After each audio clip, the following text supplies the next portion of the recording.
Sire, Majesté, Monsieur le Premier ministre, Monsieur, Madame les ministres, Madame la mairesse, mes amis du printemps numérique, puisque c'est la deuxième année que je reviens ici, je suis ravi de parler un peu de cette problématique de la... Je peux bouger, c'est possible, parce que j'aime pas rester... Je peux prendre ce micro, vous m'entendez, voilà.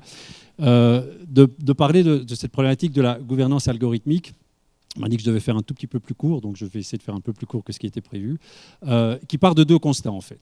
Le premier constat, c'est que, c'est un constat que vous partagerez sans doute, on vit des temps difficiles, le monde se complexifie, ce qu'on appelle nous la complexité, les physiciens, les informaticiens, c'est quand vous mettez ensemble des réalités qui, quand elles sont séparées, sont faciles à contrôler, mais quand vous les mettez toutes ensemble, ce qu'on appelle le tout est plus que la somme des parties, ça devient un peu hors de contrôle. Vous mettez ensemble les intérêts individuels, ça ne fait pas l'intérêt du collectif. La succession des missions à court terme ne fait pas toujours les objectifs à long terme. Donc le monde se complexifie, on a tendance à un peu en perdre le contrôle, et s'accompagne évidemment de menaces. Les menaces que l'on connaît sont... les menaces de ces 20 dernières années, les menaces environnementales, réchauffement climatique, la pire tragédie des communs que nous devons affronter, menaces économiques, succession des crises. Et là, on voit bien la fragilité systémique des systèmes bancaires. C'est aussi des systèmes où le tout est plus que la somme des parties. Menaces sociétales, fragmentation communautaire et beaucoup d'autres.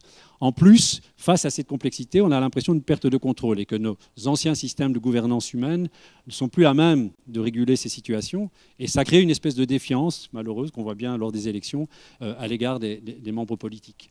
Ça, c'est le constat noir, mais je suis informaticien et j'essaie de défendre un constat un peu plus joyeux, qui est le constat des opportunités informatiques. La plus extraordinaire technologie de ce 20 et 21e siècle, c'est évidemment la technologie de l'information, avec une informatique extraordinairement intelligente. On a aujourd'hui créé le meilleur joueur d'échecs, le meilleur joueur de Go, le meilleur joueur de poker, le meilleur joueur à question pour un champion. On a le meilleur conducteur, on a les meilleurs diagnostiqueurs de cancer, et on a meilleur et beaucoup d'autres. Une informatique ubiquitaire, c'est-à-dire une informatique qui se loge partout, pratiquement dans tous les recoins de nos existences, c'est ce qu'on appelle l'Internet des objets. Il n'y a plus un objet aujourd'hui qui ne peut pas être doté d'un processeur intelligent, et une informatique non seulement répartie, distribuée, ubiquitaire, mais collaborative, c'est-à-dire les ordinateurs peuvent se coordonner, peuvent se synchroniser, comme on voit bien, les voitures peuvent se parler de manière à faciliter évidemment le trafic dans les villes. Et comme l'a dit lors de la séance d'accueil, on a cette informatique aussi qui, on le sait, on le vit tous les jours et partout. Il n'y a pas une minute de vos existences aujourd'hui qui ne soit pas conditionnée par un algorithme via vos smartphones. La voiture n'est plus qu'un concentré d'algorithmes, la mobilité est algorithmisée, la santé est algorithmisée, donc des algorithmes partout. Toute votre vie est conditionnée par ces algorithmes. Donc l'idée, c'est de joindre les deux et d'espérer, de penser, et je le pense évidemment, comme beaucoup d'informaticiens ici, c'est une des raisons pour lesquelles je suis ici, c'est dans ces technologies-là que nous trouverons les menaces pour affronter, excusez-moi, que nous trouverons les solutions. Merci. Ça relaxe, ça relaxe. Trouver les solutions à ces menaces et non pas trouver les menaces à ces solutions. Donc trouver les solutions à ces menaces. Alors évidemment, on parle de gouvernance. Quand on parle de gouvernementabilité algorithmique, et en général, quand on parle de gouvernance, quand on parle de législation, on a évidemment en tête une forme de restriction de nos libertés. Et de fait, les algorithmes vont contribuer à ces restrictions de liberté, comme ils le font déjà, mais pour un impératif transcendant qui est l'impératif du bien commun, l'impératif du bien public. C'est en ça que je veux que ces algorithmes s'inscrivent. Alors, donner quelques exemples qui vont vous sembler un petit peu rigolos, mais déjà de la présence de nos algorithmes dans notre quotidien. Les toilettes publiques, de plus en plus, dans les universités, c'est presque le cas chez nous, à l'ULB. Eh bien, quand vous rentrez, évidemment, la lumière s'allume. Quand vous sortez, la lumière s'éteint. Ce n'est pas vous qui avez actionné l'interrupteur. Et quand vous en avez terminé avec ce que vous imaginez, il y a une chasse d'eau qui se déclenche automatiquement pour effacer la trace de votre passage. Vous voyez que ce sont les algorithmes qui décident. C'est une restriction de liberté, mais personne ne va remettre en question le fait qu'on essaie d'économiser ces deux biens, ces deux ressources que sont l'énergie et l'eau. Autre exemple, aujourd'hui, si vous prenez les transports publics, il y a des dispositifs matériels, des dispositifs algorithmiques qui vous obligent à vous acquitter de ce bien public, votre contribution, si vous voulez, au fonctionnement des transports publics, qui sont coûteux, qui nécessitent évidemment un investissement. Autre exemple, en Belgique, on a une plateforme que tout le monde utilise maintenant pour la déclaration fiscale qui s'appelle TaxonWeb. Alors ce qu'elle a d'intéressant, cette plateforme, c'est qu'au-delà évidemment de faciliter par rapport, si vous voulez, à la formule papier, la plupart des rubriques, en tout cas pour quelqu'un comme moi, la plupart des rubriques sont déjà pré-remplies. C'est-à-dire que vous n'avez pas le choix, les rubriques sont pré-remplies parce que de fait, vous devez vous acquitter de votre déclaration fiscale. Et là aussi, c'est une restriction de liberté. Vous êtes cadenassé, vous ne pouvez pas modifier ces rubriques. Autre exemple, la domotique. De plus en plus, vous allez avoir à domicile des thermostats intelligents, des compteurs intelligents, des aides domotiques qui vont vous aider à consommer Et bien sûr, en prenant le contrôle, évidemment, de votre domicile pour vous aider à consommer de manière plus sobre. Mais on peut évidemment imaginer aussi qu'ils aient des impératifs environnementaux. Le transport, la mobilité. Alors ça, c'est un exemple tout à fait étonnant de la disparition de la législation humaine. Si vous imaginez, je ne pense pas que la voiture autonome soit la solution de la mobilité de demain. Je pense que c'est une mauvaise idée. On parle beaucoup de la voiture autonome. Je pense qu'il y aura d'autres solutions qui sont beaucoup plus pertinentes pour la mobilité. Mais il y a quelque chose d'intéressant avec les transports autonomes, c'est que vous n'avez plus besoin de code de la route. Le code de la route, les infractions routières, c'est quelque chose pour les défaillances humaines. C'est quelque chose qui est à destination des humains. Le jour où vous aurez des voitures intelligentes qui peuvent se synchroniser, qui peuvent se parler entre elles, plus besoin de feux de signalisation, plus besoin de priorité de droite. Donc on voit bien que pas mal de secteurs de la législation humaine sont en fait destinés à pallier les incivilités et les défaillances humaines. Si nous réussissons à intégrer des algorithmes dans ces dispositifs, eh bien en fait on prévient plutôt que punir. Alors c'est une société qui peut effrayer, mais dans certains secteurs de nos vies, on peut préférer cette société-là pour son efficacité. Donc, j'ai repris, parce que c'était le titre d'un ouvrage, évidemment, j'ai repris cette expression qui peut sembler un peu malencontreuse, l'expression de Big Brother. Mais vous voyez que je l'associe avec directement un terme soft. C'est un Big Brother soft. Soft dans les deux sens du terme, c'est-à-dire soft comme software, voilà, on ne se refait pas, mais soft comme doux, un Big Brother bienveillant. Parce que pourquoi Big Brother? Parce que de fait, cet algorithme est déjà partout. Elle est déjà en train d'espionner le moindre de nos gestes. Mais il faut la récupérer, c'est-à-dire qu'il faut la mettre à notre disposition et en faire de fait un Big Brother bienveillant. Quelques exemples, optimisation des transports publics. J'ai appris que la mobilité, je reviendrai sur la mobilité parce qu'il y a des travaux dans mon laboratoire qui l'abordent, que la mobilité à Montréal est tout aussi problématique qu'à Bruxelles, et que de fait aujourd'hui, et je répète, c'est sans doute pas la voiture autonome, mais on a des algorithmes qui peuvent nous aider à optimiser cette mobilité. La transition énergétique. Il va falloir, on sait bien qu'on va dans le mur avec le carbone, qu'on va dans le mur avec les énergies fossiles. On a aujourd'hui les moyens, via le solaire, l'éolienne, etc., de changer nos pratiques de consommation énergétique. Mais il faudra les algorithmes pour réguler tout ça. J'étais ici à Montréal pendant 2 jours pour parler des smart contracts, donc de la blockchain. Je dirai un petit mot de cela tout à l'heure, mais c'est une manière d'algorithmiser la confiance, c'est-à-dire de réaliser des transactions entre des personnes, des contrats entre des personnes, dans lesquelles on ne peut plus tolérer la moindre défaillance ou la moindre incivilité ou la moindre fraude. La blockchain vous cadenasse. Vous ne pouvez pas tricher avec la blockchain. La blockchain est par définition invulnérable. D'autres solutions algorithmiques qui peuvent effrayer, comme la police prédictive. Et je parlerai d'une qui est intéressante, parce qu'il y a une expérience en France que vous avez sans doute entendu parler, qui est un algorithme qui décide de l'affectation des étudiants dans les universités, qui s'appelait Admission Post-Bac et qui maintenant s'appelle Parcoursup. Donc aujourd'hui, 1 million plus, même 2 ou 3 millions d'étudiants sont concernés, doivent passer par un algorithme qui décidera de l'université dans laquelle ils seront affectés. C'est un algorithme qui a fait couler beaucoup d'encre, mais vous voyez que là aussi, c'est un secteur de nos vies qui fait l'objet d'une algorithmisation. Alors voilà, une petite parenthèse sur quelques travaux que l'on fait à l'Université libre de Bruxelles dans mon laboratoire, où nous travaillons sur, par exemple, le développement d'applications pour la mobilité. Comme je vous ai dit, je ne pense pas que les voitures autonomes seront la solution de la mobilité. En revanche, les algorithmes de type solution intermodale, c'est-à-dire que les algorithmes qui vous disent « Ah, Monsieur X veut aller du point A au point B », eh bien, la meilleure solution, c'est de marcher pendant 5 minutes, adapté évidemment à la personne. Tout le monde ne peut pas marcher ou tout le monde n'a pas envie de marcher. Monsieur X peut aller marcher pendant 5 minutes, prendre éventuellement une voiture partagée, pas autonome, partagée, prendre un transport en commun, prendre une bicyclette partagée. Aujourd'hui, le problème, c'est qu'on a une incroyable invasion d'initiatives heureuses. À Bruxelles, pratiquement toutes les semaines, il y a un nouveau système de car sharing. C'est très bien les initiatives, mais il faut coordonner ces initiatives. Et pour la coordination de ces initiatives, on aura besoin, bien sûr, d'algorithmes.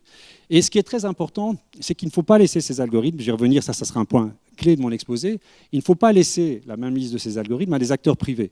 Parce que les acteurs privés, évidemment, par définition, c'est l'économie de marché, ils vont satisfaire vos besoins premiers, ils vont se débrouiller pour que vous, Monsieur X, alliez le plus rapidement du point A au point B, mais ils ne vont pas intégrer dans l'algorithme des problématiques qui sont beaucoup plus collectives, comme la congestion du trafic, comme la pollution dans les villes. Ce n'est pas leur intérêt. Eux, ils veulent simplement que vous alliez plus vite du point A au point B. C'est pour ça que nous devons reprendre, nous, le public, l'administration, nous devons reprendre le contrôle de ces algorithmes pour y intégrer des fonctions sociales, des harmonisations sociales qui ne sont pas prévues au départ. Alors, la transition vers les smart grids. Vous savez, l'idée des smart grids, c'est que vous mettez des panneaux solaires chez vous, d'une certaine manière, vous vous auto-consommez en énergie. Et puis, si vous n'avez pas besoin de l'énergie que vous produisez, vous pouvez, d'une certaine manière, faire une transaction avec votre voisin, que votre voisin récupère votre énergie. C'est ça l'idée du smart grid. Le soleil et le vent, il y en a partout. Mais il va falloir une algorithme extrêmement puissante pour pouvoir réguler toute cette tous ces échanges, tous ces échanges d'énergie entre voisins. Nous avons dans mon laboratoire développé des solutions qu'on appelle décentralisées. Et les smart grids, c'est typiquement une solution décentralisée, puisque chacun est consommateur et producteur de sa propre énergie. Et il faut harmoniser toutes ces consommations, ces productions. Et là encore, en essayant d'optimiser et son confort personnel, mais en intégrant aussi des impératifs, évidemment, les impératifs environnementaux. Ça n'est pas que votre confort personnel qui est en jeu. Il faut aussi moins polluer ou moins envoyer de CO2. Enfin, en l'occurrence, ici, il y aura encore des problématiques de pollution. Alors, la blockchain, c'est cette idée très simple que dans beaucoup de transactions humaines, on avait besoin d'un tiers de confiance. On avait besoin d'un homme qui assurait que la transaction, que le contrat se réalise dans les meilleures conditions. Aujourd'hui, sont devenus très populaires. Vous savez que c'est né avec ce qu'on appelle les crypto-monnaies, le fameux Bitcoin. La blockchain est née avec le Bitcoin. C'est un système où la confiance est mise dans les mains du réseau Internet et dans les mains d'un algorithme qui empêche toute forme de fraude. Et aujourd'hui, malgré que le Bitcoin fait l'objet de beaucoup de nouvelles, on parle beaucoup du web noir, etc., la blockchain est restée incorruptible et invulnérable depuis sa naissance. Donc tout ce qui est dans la blockchain est figé comme dans le marbre. Donc c'est un système distribué, décentralisé, incorruptible, invulnérable, transparent. Ça, c'est très important aussi.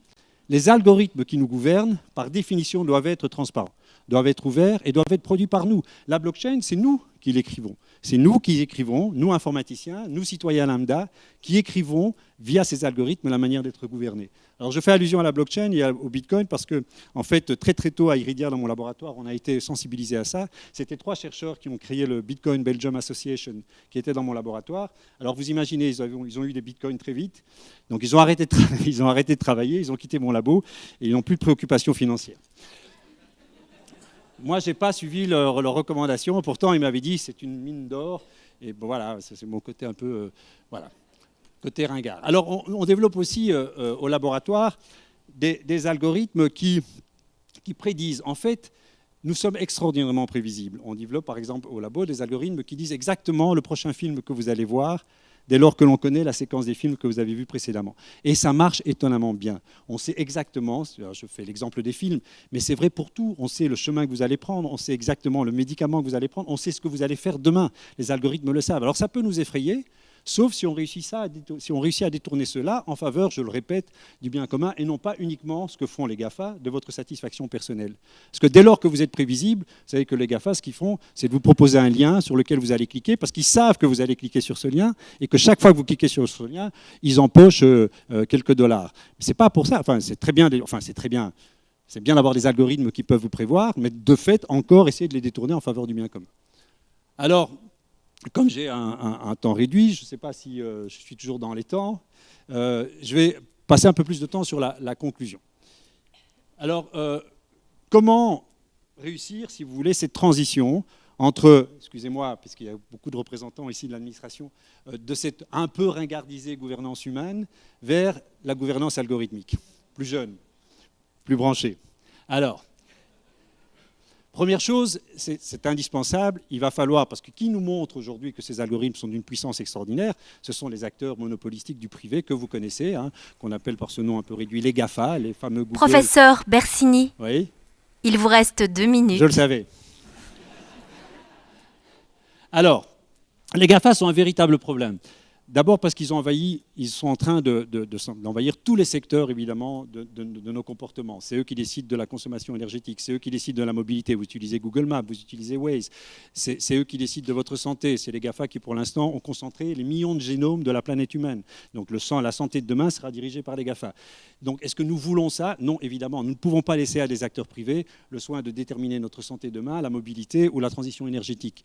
Pourtant, ils sont aux avant-postes aujourd'hui de ces transitions technologiques. Ils ont la concentration des cerveaux, la concentration des technologies et la concentration des données. C'est eux qui ont les données. Et c'est ces données, rappelez-vous, qui permettent de nous prédire comme ils le font. Alors, comment parvenir à cette transition? entamer, je pense, les transitions extraordinaires qui s'imposent, où l'algorithme jouera un rôle important. J'ai parlé de la transition énergétique. Je suis toujours effrayé quand je vois ces espèces de proclamations de disparition des jobs, de 60% des jobs qui vont disparaître, 70%. Je pense que, je me permets de le dire de manière un peu vulgaire, je pense que c'est de la vraie foutaise. Si on fait les transitions, si par exemple on décide de mettre des smart grids partout, ce n'est pas des robots qui vont monter sur les toits pour aller installer les panneaux solaires. Hein. Si vous regardez sur YouTube ce que font les robots aujourd'hui, c'est relativement pathétique. Donc ce sont des vrais humains qui vont devoir modifier, qui vont devoir acter. Et là, il y a un vivier de jobs tout à fait extraordinaire. Former les gouvernements et les citoyens au numérique, c'est sûr que les nouveaux jobs, il y en a plein qui vont se créer, mais ils seront complémentaires des choses numériques. Donc il faudra absolument éduquer les citoyens à comprendre en quoi leur boulot est transformé par cette complémentarité au numérique. Et je me bats, et si vous pouvez relayer ce combat, je serai content, pour installer un cours de programmation et de numérique dans l'enseignement en Belgique. Vous savez qu'en Estonie, les enfants à 6 ans apprennent à coder, et vous allez peut-être être surpris, mais c'est eux qui briguent les premières places au concours PISA. Alors, former les gouvernements et les citoyens en numérique, promouvoir une algorithmique transparente que vous créez, que vous programmez, que le citoyen lambda programme. Il y a une plateforme que vous ne connaissez pas, mais que tous les informaticiens connaissent, qui s'appelle GitHub. C'est une plateforme où il y a des centaines de millions de lignes de code ouvertes, open source, et des millions d'informaticiens qui, tous les jours, collaborent pour écrire les algorithmes qui vont nous gouverner demain.